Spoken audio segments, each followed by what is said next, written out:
Welcome to the Good Rookies podcast. My name is Faheem. And my name is Nelly J, y'all, and we are Good Rookies. That's right. What's going on, everybody? Happy Good Tuesday. And guess what? It's episode 54. 54. Yo, y'all. So this episode is going to be lit as, okay? Lit as. Faheem, please introduce who we got. All right. So it's going to be a live one. We're going to definitely cover more in regards to the For the Culture segment. But let's welcome Dubz to the podcast today. What's good, guys? What's good? Dubz. People champion. The people's champ.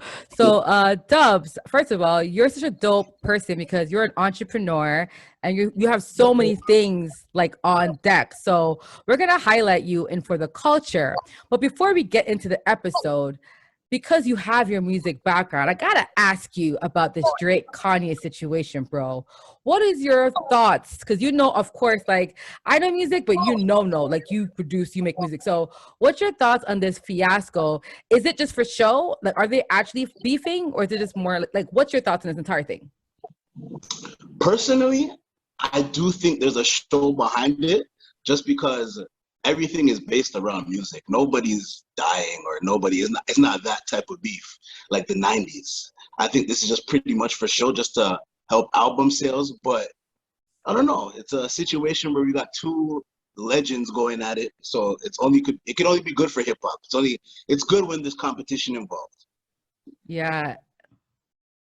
No, so here's what gets me. So why don't they just release their album on the same day?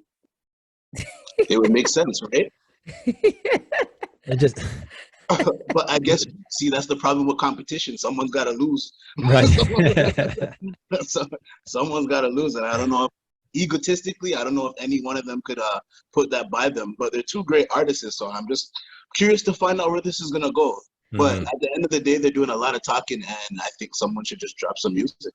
Well, yeah, it's all music, and it's the thing, right? Like you're right. This is definitely for album sales. Pusha T did the same thing. Like he wanted to make sales, so he released some stuff about Drake. Like, let's be real, guys. It's all about sales and money. But Kanye dropped his address for Toronto, which we all know is like it's well known.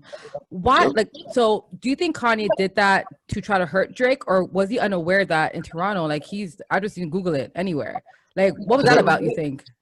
I think that Kanye was deliberately trying to hurt Drake, but unfortunately, Drake's house is probably just as big of a mention as the CNE. Like, I know where the CNE is. I know what Drake's house is. The CN Tower. These are all monuments of Toronto. So I don't think he really did anything, but I don't think he knew that. But that's unfortunate because I think Kanye just needs to concentrate on dropping his music. I think he's doing everything but dropping music. And as an artist, I think you need to drop some music. So real quick then, when they do drop, it's going to happen eventually. Who do you think is going to have the better album? Ooh, who is gonna have the better album? See, I don't know because both of them, musically wise, like they're both geniuses in their own ways. Right. It's hard to put Kanye in a box. It's hard to put Drake in a box because they don't have a box. You can't put those in a box. See, just never know what you're gonna get out of Kanye, and at the moment, you probably don't know what you're really gonna get out of Drake right now. So it's two exciting artists that I just want to hear some music. No, I love that because like you're not picking a side. I think people want to pick sides. I'm picking no side because no one got my side. Like, I mean, Drake, you're from Toronto, so I like you. I'm gonna support you. But I mean, I know Kanye before I know Drake. So for me, it's like it is what it is. They're both great artists. I'm not going to pick a side or side with any of them. I didn't think it was entertaining. I love Drake's video of him laughing in the car, like ha ha ha, after the album. After that, yeah, that was just a classic. So I'm gonna keep my popcorn. Sorry, yo. So, in regards to picking sides, I'm gonna be honest. When it came to Sha'Carri Richardson and Team Jamaica, 1, 2, 3, I was picking Team Jamaica, obviously. Sha'Carri had her debut at the Prefontaine Classic in Eugene, Oregon. As we all know, and the blast, Nelly J, I'm gonna let you take it from here because I got to give you your flowers. On a previous episode, I did mention that, or I asked a question of if Sha'Carri was to race them, how would she do? And Nelly J pretty much called it. She was going to get dusted. So, Nelly J, salute to you. Yeah. Oh, thank you, Faheem. Guys, you heard this. Finally, I got my flowers from Faheem. This is insane, y'all. But no, real talk. If you watch, listen, people saw Sha'Carri in 2019. That's when she had her 10.771 race. That was in college, right? That's 2 years ago. We had a pandemic, and in the USA trial, she ran like a 10.8 something. She's not improving. She kind of went up a little bit. So just trajectory wise, it's like, yeah, she does have the 6th fastest time ever. But if you saw her race in the USA, yes, you know, she dusted them. Great. But she has a really bad start. She's known for that. And against these girls, Elaine, big up yourself. Shelly-Ann, big up yourself. Sharika, big up yourself. Okay. These girls are excellent sprinters, right? And if we watch the race from the start, when they started, Sha'Carri had a terrible start. So being between those two women, I was like, listen, I thought she would have gotten 5th place. 5th. They set her up for failure as soon as that race started. You can't put them between the 2 fastest people. Like, that alone is just intimidation. And I don't mean to be biased or anything, but I knew. Like, I knew from the jump that what was gonna happen, but I'm not biased or anything. But you know, like 1, 2, 3. But she's young. Hopefully, she could learn from her mistakes. I think she's doing a lot of talking right now. But again, I will charge that for her being young. No one just like to be 19 years old and thinking that you're all that and a bag of chips when you still have a lot of learning to do. But she dropped out of the 200 meter, which that move I don't understand. There's nothing, you know what? There's no shame in end up in last place, tell you the honest truth. But it's how you handle it. And I don't think she handled the entire situation, right? No. And definitely being a healthy scratch for the 200 was not a good look. It was. Yeah, it's so funny you brought that up because she turned 21 and she had the 6th fastest time when she was 19.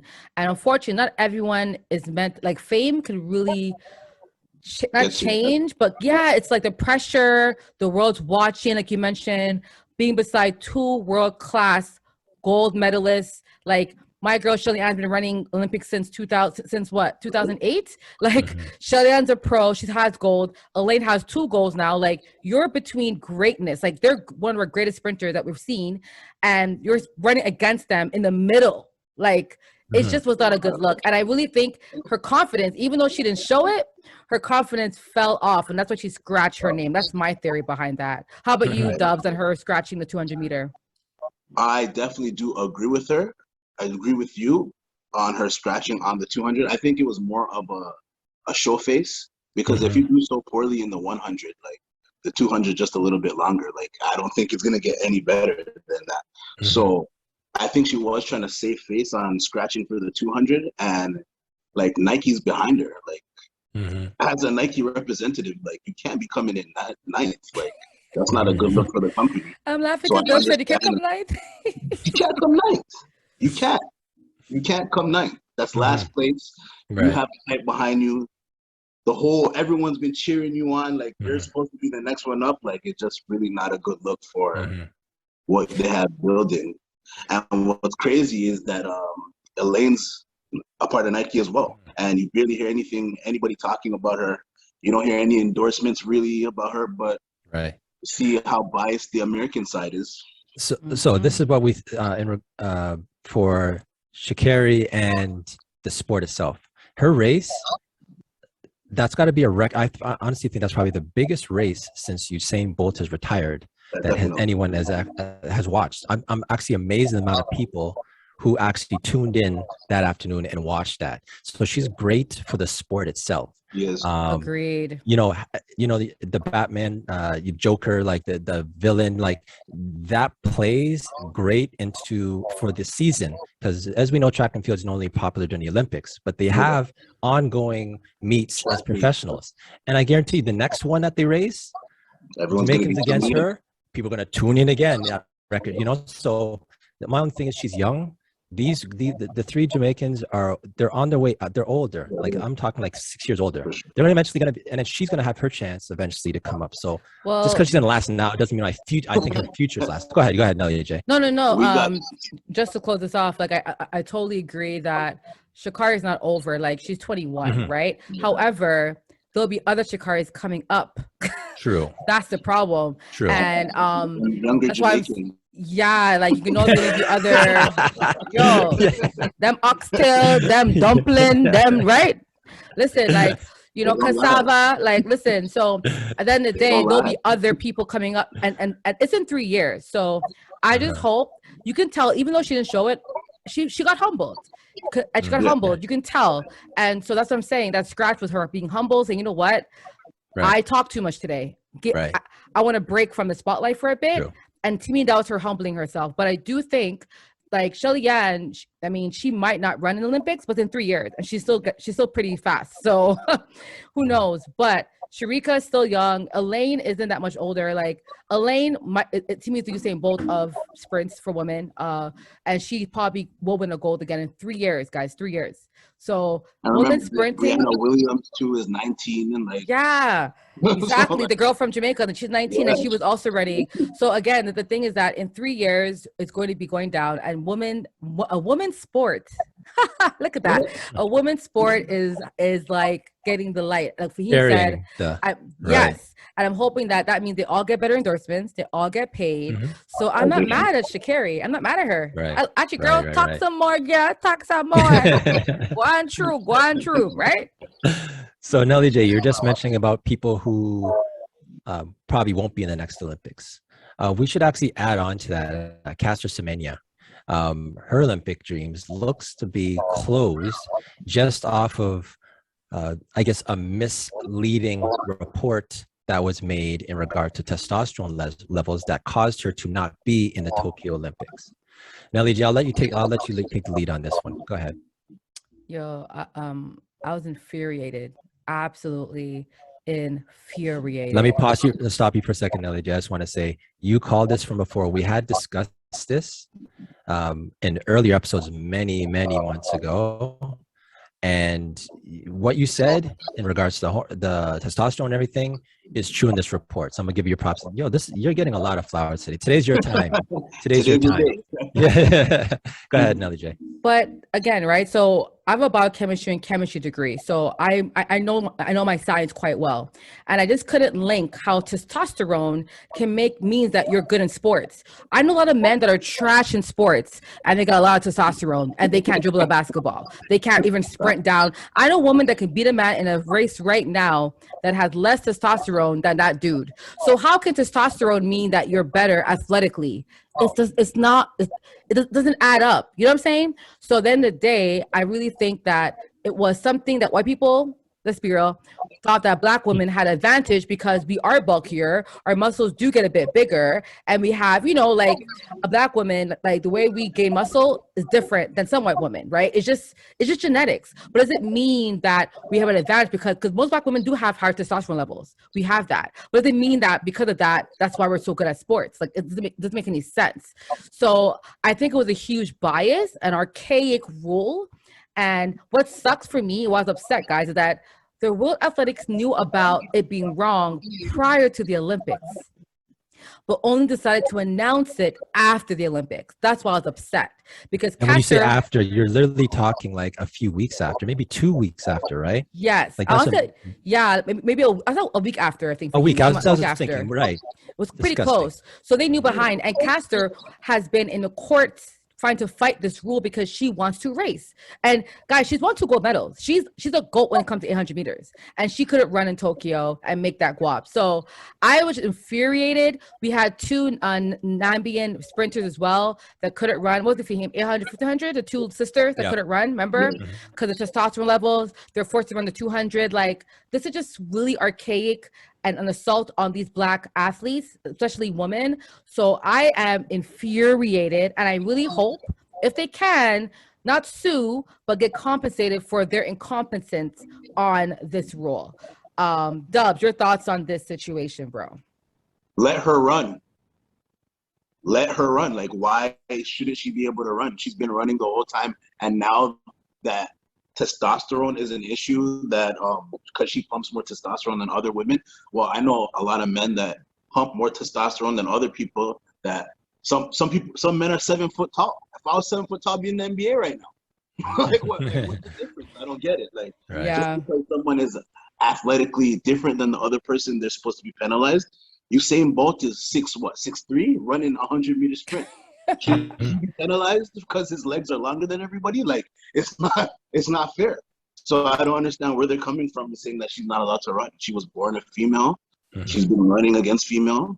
Let her run against female. Like, I don't understand the issues. So in regards to her age, see, we just talked about like not being for the next Olympics. This makes it very hard for her to make the 4, because Olympics every 4 years. And there's an opportunity that was really missed on this one.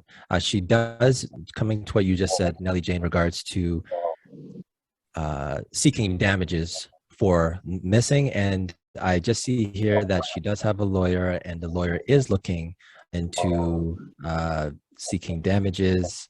It states here, just 1 second. Also being embarrassed, psychological, like that's all. Right. Telling me I'm less than of a person just because I'm stronger and winning. Like, yeah, I need to be compensated for what you guys ruined for me. I need everything. So her lawyer says that is unfair, cynical, and untoward, and the timing of it is shocking and reprehensible. Now, what they're saying in regards to the study, it's a New York Times study in 2017. And the result that they came out with after was it could have been misleading by implying a casual interference. So like Nelly Jo, you mentioned, they knew this from before. I just don't understand how, if they came to, there's nothing wrong with coming to this conclusion. The problem with me is the timing. If they would have came with this earlier, it might have been different. But you can't just say that a week or 2 after the Olympics, now you're going to release this when you had it earlier. There seems like motive. I do think that in regards to a Black woman, trying to hold us down, I think not happy with this at all. I hope she gets, compromised or compensated for her loss in this 4 years, for sure. Yeah, man. And honestly, Caster Semenya, and the 2 Nambian sisters that couldn't run in their desired event. We support you. We got your back, and we just hope you guys get what's yours. And honestly, like for the future women, because typically this happens to Black women. I don't know any white woman that had this issue. There hasn't been any white women. It's always Black women. So this shows that these systems were not meant for us to succeed. And I'm happy that the scientists said, hey, we didn't mean all that. They're like, whoa. Right? So I'm happy they did call them out and say, we didn't mean that. Y'all are stretching. So anyway, hearts out to y'all, man. Definitely. All right. So now, Jay, let's go to For the Culture. For the culture. We like to highlight individuals for the culture. And today we get to highlight Mr. Dubz. Dubz. So y'all, this guy, okay, like busy, busy. So he's a Prestige Priceless. So he is actually an owner and founder of a Black-owned premium Moscato. My sisters out there, y'all know we love our Moscato, right? That's that dude. He started in May of this year. He's also involved in the amateur athletic union circuit for the last 2 years now, where he helps develop kids with aspirations of going to Division I basketball. And this year will be his first year as a head coach. So yes, He creates his own wine, and he's a head coach. On top of that, okay? On top of that, his first love is music. So he's written over 100 songs for the last 10 years. He's landed placements on the show The Shy and have aspirations of composing more music for TV, movies, and video games.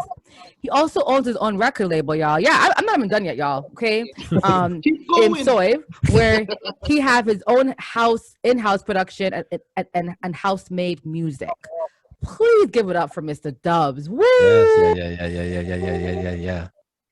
Dubz, man. I'm trying things, you know. So first of all, Dubz, do you sleep? I do. I try to fit in what I can, but see, when I sleep, but when I work, I work. It's the Jamaican in me, so, you know. I'm dead. So let's break this down. So, okay, I'm gonna start with the basketball first. So you're a head coach now, which is dope. Like, you've been coaching for 2 years. So like, how does it feel to now be leading the youth in our community and helping them, you know, hit their dreams in the future? Well, as someone that used to play basketball in the past, like I grew up playing basketball. Basketball was my first love. That's what I grew up playing. And I seen how hard it was for us growing up to make it, to do something. Like growing up playing basketball, we had like one outlet.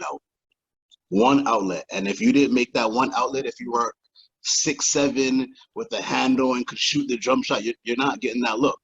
But now with all these programs that we have developed for kids now, there's so many ways for them to meet their dreams. There's overseas, there's American route, there's so many routes that they could develop their skills. So it's interesting just being able to see them own their class and just seeing them lock into what they really love and just trying to be better for themselves.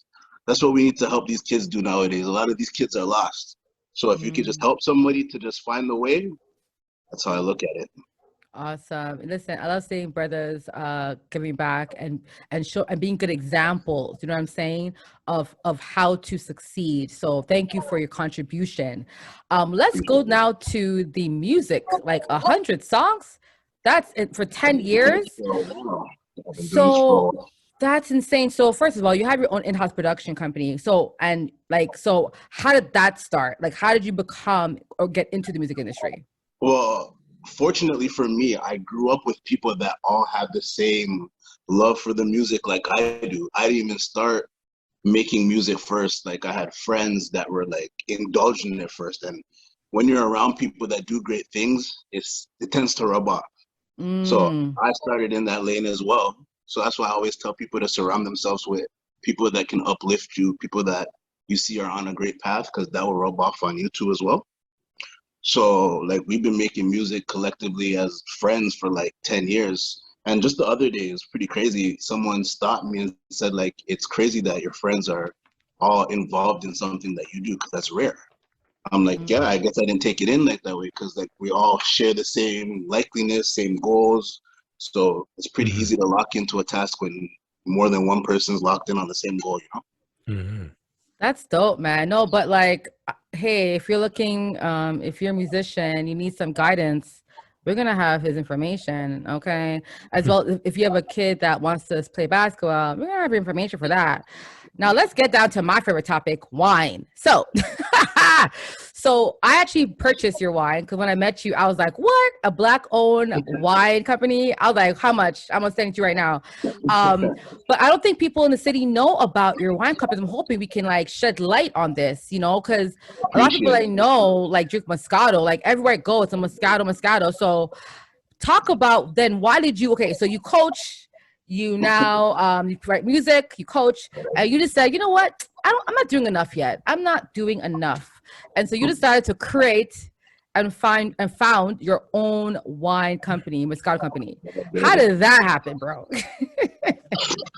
So first off, I want to say like the pandemic could either make you or break you. So during the pandemic, I wasn't coaching anymore. So I spent a lot of time at home because contacting the kids. So I was at home one day and I noticed that like, yeah, I was drinking a lot of wine, but I was going to the LCBO and just picking up random bottles. Like I was just looking for things that look flashy. Like I didn't really know much until one day I was sitting in my garage area, my working space, and I noticed that I had like 4 different kinds of wine, and I didn't know anything about any of them. And that's when it dawned to me. I'm like, maybe I should make my own. Like, I'm like, maybe I should make my own. Like, I'm investing in all these people. Maybe I should just invest in myself. And that's when I just did the research, and I was able to, you know, cultivate my own idea. And that's when I came up with the Prestige Priceless brand of the 13% Moscato fermented in the finest. So, you know. God, this is honestly like, what is it that makes you just like do these things? Because, you know, I think not everyone has that, like, because remember, like, you're taking a risk, you're also trying something brand new. So what is it that makes you take these risks, or makes you want to just like, I want to look into how to make my own wine? Like, not like, I mean, I drink wine every day, but guys, but you know, once every couple weeks. But like, I don't ever thought about making my own wine, but you did. So what about you has made you become this way? Like, is it like your family? Was it someone you saw growing up? Like, how did you become so ambitious? I think you just get to a point in your life where you just want to make sure that your legacy is, like, you just start worrying about your legacy. You just start worrying about things down the line. Like, I'm Jamaican. My parents were friggin' hard, man. Like, I seen my mom work 2 jobs. I see my dad come home late at night. Like, I want to work hard too, but I don't want to work that hard like them. So like, I got to make sure that I have to do something that can help them in the future. And like, I don't have any kids yet, but hopefully when I do have kids, like, they are set. Like, they don't have to struggle like how I struggle. I didn't struggle a lot because they still did whatever they had to do to help me, but I just want to be able to find a way and help people. Maybe I'll just put on this earth to help people. Who knows? That's what I'm just trying. So, you know, hopefully someone sees this and says, like, you know, that one idea that keeps bothering me every day. Like, I go to bed every day and this one idea just keeps popping up in my head. There's a reason it keeps popping up in your head. Follow that. Follow the little mind in your voice. Like, find it. And if you follow it, there's a reason that it keeps telling you, keep doing it, keep doing it. So once you tap into that, I feel like the sky's the limit. I love Words that. of the wise from Dubz. I love that. Like, so like it like you said it in such a simple way, like follow your gut. I mean, I think we've all heard, you know, follow your gut, because people forget how their gut is smarter than the person. Like, my gut knows more than I do. I'd be like, I shouldn't do that, but I do it. I'm like, okay, now I know I shouldn't do it. Like, you know, like, your gut knows more. So I love that. The voice in your head, follow it. Follow. Don't be afraid to not. I think the fear of failing is why everyone gets paralyzed and taking that step. But it's like, if you fail, you try again. And you try again. And like, we're in a pandemic. Everyone's failed. Right. There's no normal right now. The world would never be the same as it was before. Like, so it's either you adapt or you figure it out. Like, those are the only 2 options that people have right now. You either adapt or you figure it out. So hopefully you can figure it out, because this pandemic has changed a lot of stuff for a lot of people. So Dubz, you're in Toronto, right? That I am. All right. So I have a question, because you're a producer. What is it about Toronto that brings out probably some of the best producers in the game? What is it about Toronto? We just have, just being from Toronto makes you different.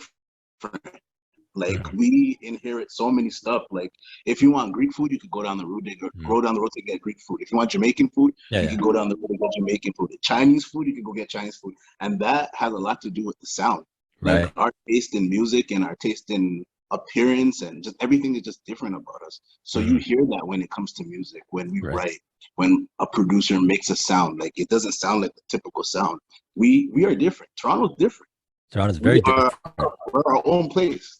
Right. That's what people don't understand sometimes, but until you come and you actually live it and you see it, then you won't truly understand it. So remember they had the battle of the beat makers? I know it's probably now, they probably still don't do it, but there was a battle of beat makers, and it's like Boy Wonder, his like, he was the first one. He was there, and I remember being there and being like, wow, like, this city has a lot of talent behind the boards, you know. And it just carries, it's like there's a generations going on, because that could easily have been 15 years ago, and here we are now still. Like, it's our time in Toronto. You know what I mean? So. And we got Drake, so it's always a good look. It's true.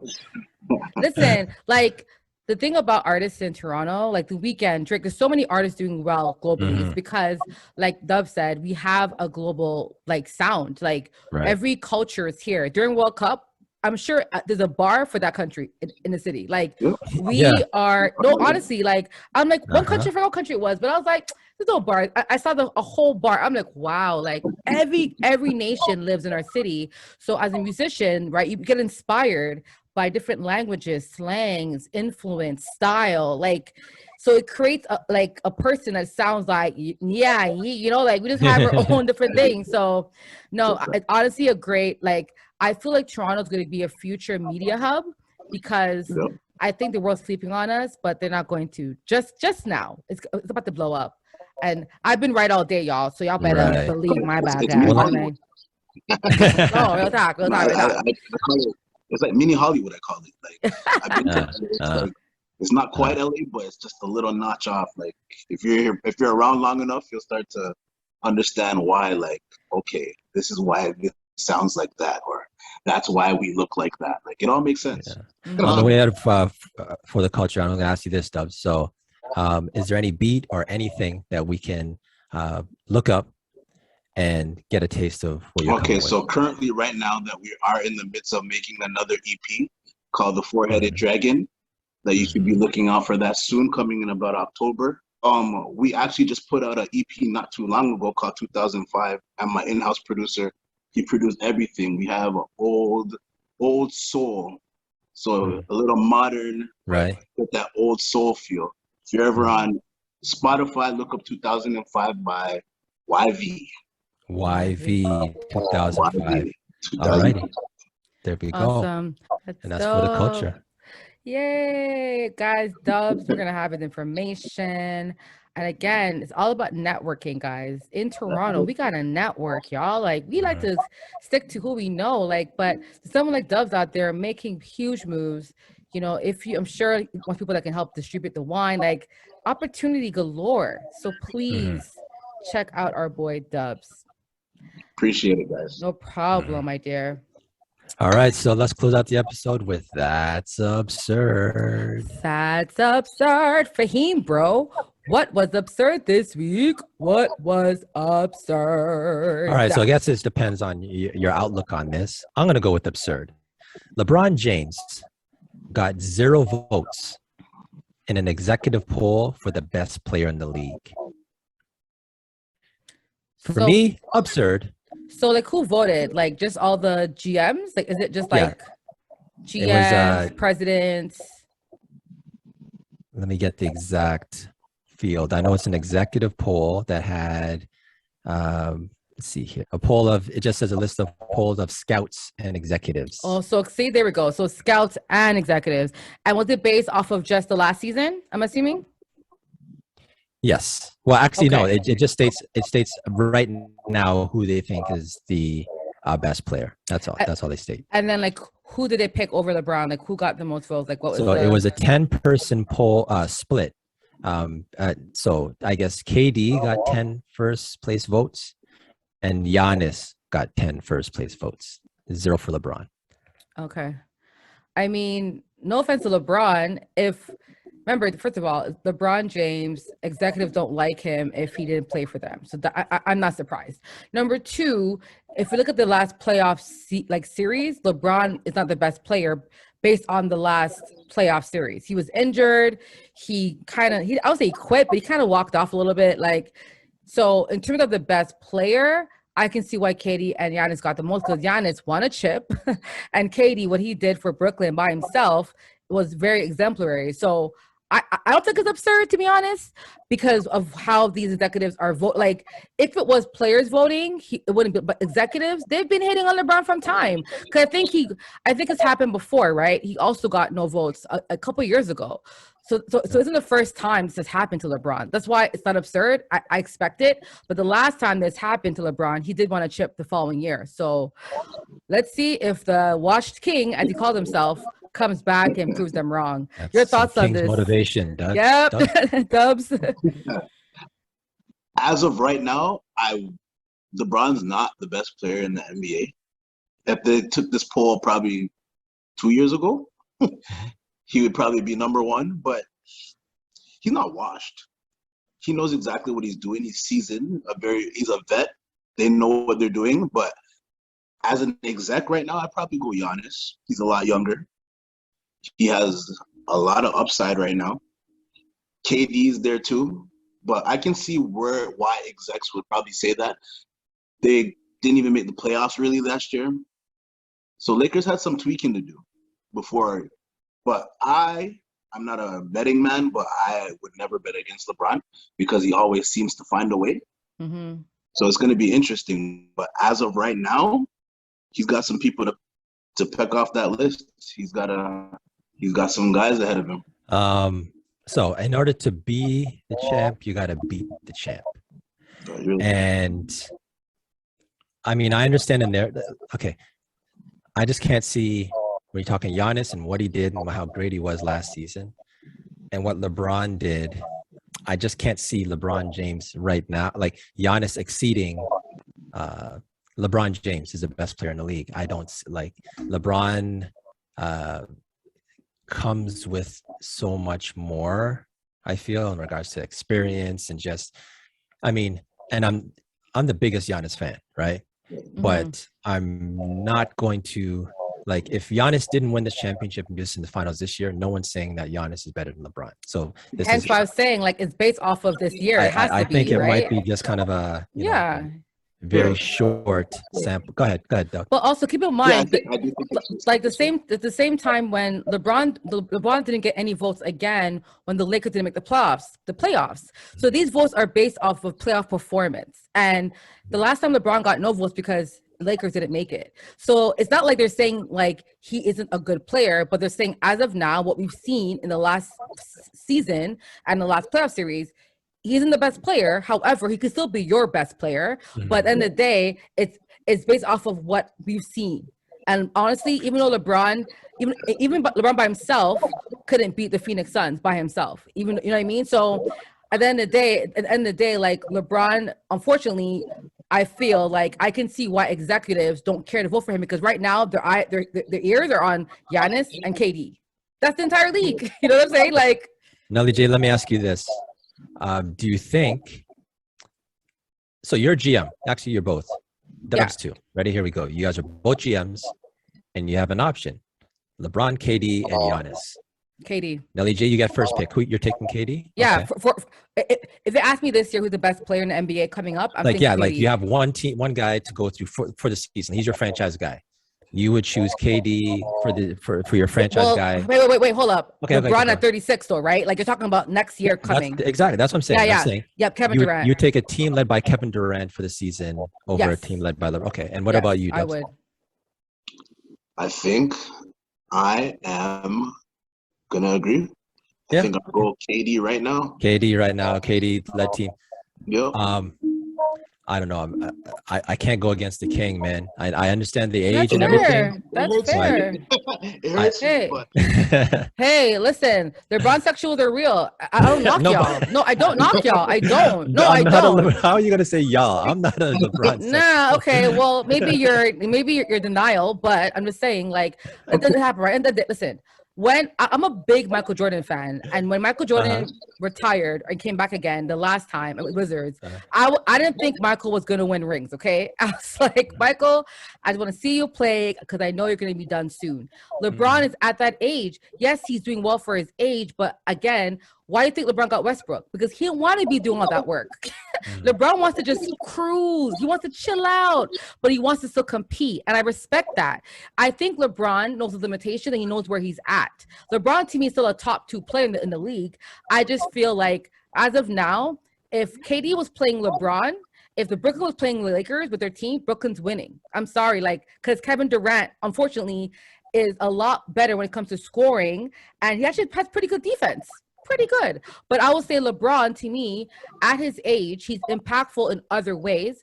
But I just feel like what Kevin Durant did by himself, he almost beat the champions by himself.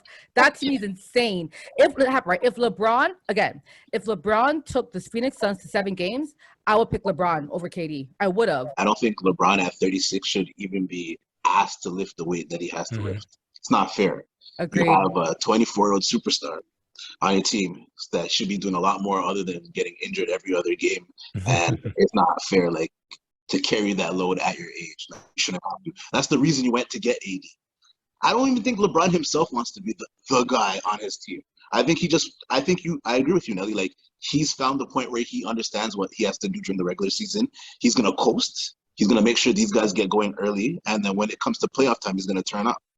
But as of right now, like, it's interesting. But I think the Lakers go as far as AD takes them. I don't think it's on LeBron. And what about Westbrook?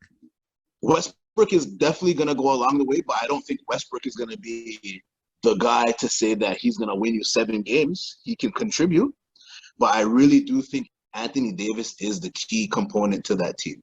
You see what Westbrook is going to be Westbrook. You know what Westbrook brings to the table. He's not going to give you any less, and I don't think he's going to give you any more.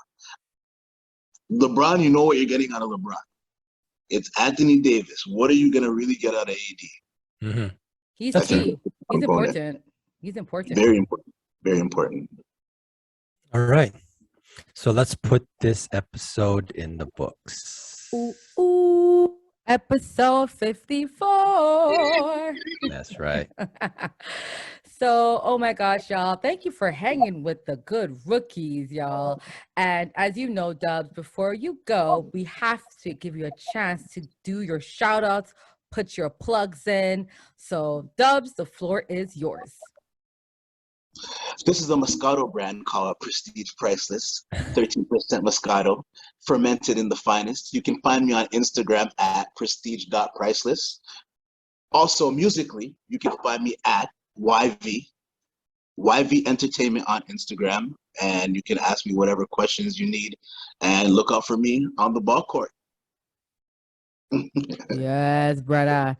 Listen, my shout out is simple. My shout out is to Dubz. Thank you for stopping by. You're a busy man, so we appreciate you coming through the Good Rookies house. I also want to do a shout out because, you know, my girl don't get enough respect. I got to shout out Elaine Thompson Hera, the fastest woman of like the Olympics. She broke Olympic records, okay? She also had the second fastest time ever under my girl FloJo. I just want y'all to give her her props. She is making history in front of us. Let's give her the attention she needs. Big up my girl, Elaine Thompson Hera. Bra, bra, bra, bra, bra, bra. For you. All right, keep it quick. All right. So, Dubz, thanks for coming out. It's been a pleasure. I respect the hustle. Game, real recognized game, real recognized real. So, appreciate it. Let's put this episode in the books. Nelly J. So you guys know the deal. If you had a good time, you enjoy yourself, please give our boy Dubz a follow, support his business, Black owned. Let's do this, y'all. And of course, if you like the episode, give us a like, share with a friend to share with a friend. Faheem. That's right. You know where to find us when you're looking for us on all platforms, YouTube, all podcast platforms. We're there for you. And that's Good Rookies Podcast, episode 54. And we out. Peace.